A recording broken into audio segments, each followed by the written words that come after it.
ભાવનગર કોળિયાક નજીક નદીમાં ઘસમસતા પાણીમાં ખાનગી બસ ફસાઈ 30થી વધુ મુસાફરો બસમાં હોવાની વાત લોકો અને તંત્ર બચાવવા પહોંચ્યું લોકોના જીવ તાળવે પહોંચ્યા છે રેસ્ક્યુની કામગીરી શરૂ થઈ ગઈ છે રેસ્ક્યુ માટે ગયેલો ટ્રક પણ ફસાયો છે ટ્રકમાં 29 લોકો સવાર હતા એનડીઆરએફની ટીમ રેસ્ક્યુ માટે રવાના થઈ છે નદીના ઘસમસતા પાણીમાં ફસાયેલી બસમાં 25થી વધુ બિન ગુજરાતી મુસાફરો સવાર હતા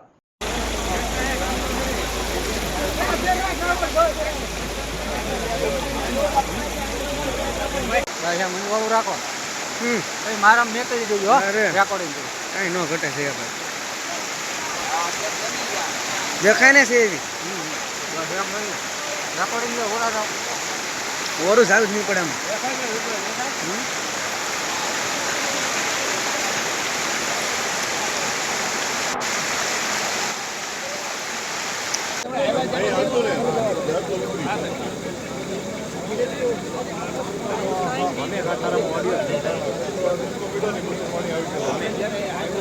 હિન્દીમાં કે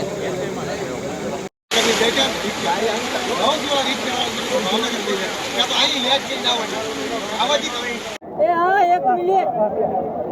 હા ઈ છે આમને લેજે આમ નામ જ છો મારો ભાઈ